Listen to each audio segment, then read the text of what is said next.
Little things, all the stereotypes, they're gonna help you get through this one night. And there will be a day when you can say you're okay and mean it. Hello world, welcome back to another video. Before I begin, I just want to say I'm really sorry that the lighting in this video is so terrible, but I live in the Netherlands and the sun sets at around 4:30 p.m. this time of year, and that's in about 10 minutes. So this is going to be a problem probably well into January, so just be prepared. Anyway, this video is my November wrap-up, so I will be talking to you about the books that I finished in November. I had a really good reading month in terms of how much I enjoyed the books that I read, so this is going to be a fun video. The first book I finished in November is The Language of Thorns by Leigh Bardugo. This is a fairy tale-like collection of short stories which are all set in the universe of the Grisha trilogy and the Six of Crows duology. Can we just take a moment to appreciate how stunning this cover is? There's also wonderful illustrations inside, and what I particularly like is that every story has this one basic illustration, but it gets more and more elaborate as the story progresses, and then you end with a spread. I absolutely loved this book. Both fairy tales and short story collections are right up my street, obviously, and even though I haven't read the Grisha trilogy, I really loved Six of Crows and Crooked Kingdom. I was really excited to dive back into this world. What I especially love is that every story in this book has some sort of plot twist, some even have multiple. Most of the stories start along the lines of familiar fairy tales, so you think you know what's coming, but you really don't. You can definitely read this book as a standalone. You don't need to know anything about the previous books to enjoy this collection, and there's only a couple of mentions of things that are specific to sort of this universe. Even so, I would personally recommend that you pick up some of Leigh Bardugo's other books set in this universe first, just because I think I would have personally enjoyed this book less if I hadn't, but it's still a solid collection, and if you don't sort of want to invest your time in the other books first, then you can definitely read this as a standalone. Next up, I read Franklin's Flying Bookshop by Jen Campbell. You may know Jen, she's also a booktuber, and I will link her channel down below. This is a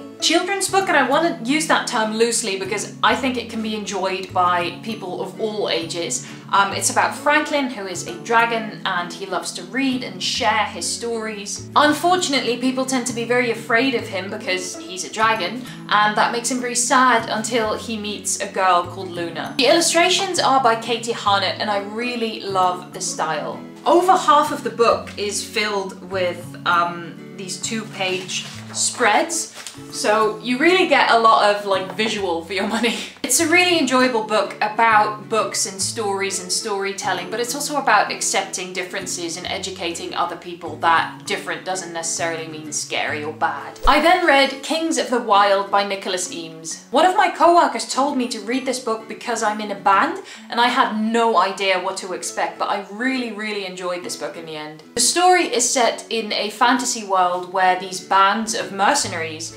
enjoy kind of rock star status, very much like big music bands in our world. The heydays of kind of band life are in the past, and the bands that are famous now are obviously nothing like the bands that were famous in the good old days. This book is about a particular band called Saga who enjoyed world fame about 20 years previous, and they've since all retired and gone their separate ways, but now there is an emergency. One of the daughters of one of the former Saga members is in trouble, so they reunite to save her. This book is a brilliant combination of good fantasy writing as well as a great sense of humor. It's rude and it's rough, and they have the worst of luck, but there's also these wonderful kind of personal moments with these very well-developed characters. Next, I read The Beginning of the World in the Middle of the Night, also by Jen Campbell. This book came out quite recently, I think mid-November off the top of my head, and I hosted an event with Jen at the American Book Center where I work, which is why I've already read it. I'm usually not on top of new releases like that. This is a short story collection. There's 12 stories in here, and all of them feature elements from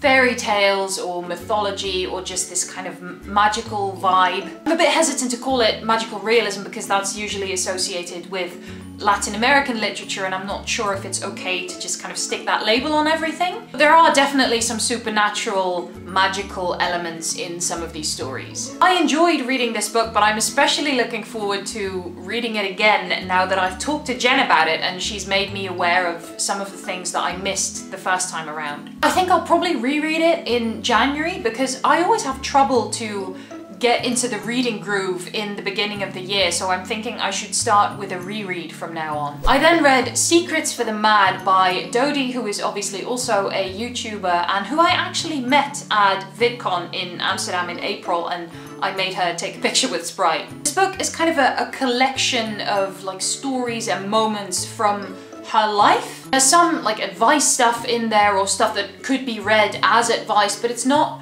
overly preachy. This book is like a collage almost. There's illustrations in there, and there's diary entries that are like actual diary entries, and there's pictures in there, and there's song lyrics in there. It's quite profound, but it's also really funny, and it's very real, and I like that. I promise you it'll all make sense again. The final book I read in November is How Not to Disappear by Claire Furness. This is one of those books that I wrapped as a blind book date at work, and then I got interested in reading it myself because it just sounded like something that I would like. This is actually the first book in a very long time that I finished in one day. It's about a teenage girl named Hattie who has just discovered that she's pregnant, and she's sort of trying to cope with that. And then this great aunt Gloria that she didn't know she had sort of becomes a part of her life, and they take a road trip through the UK together to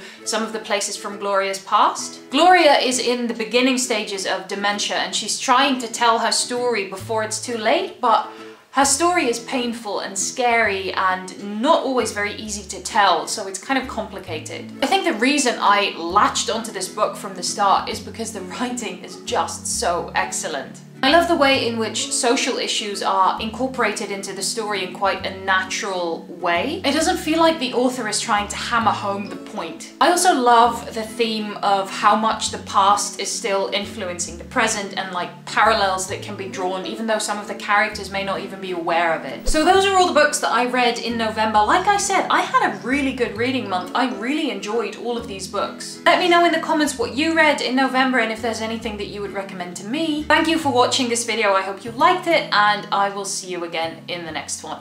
Bye!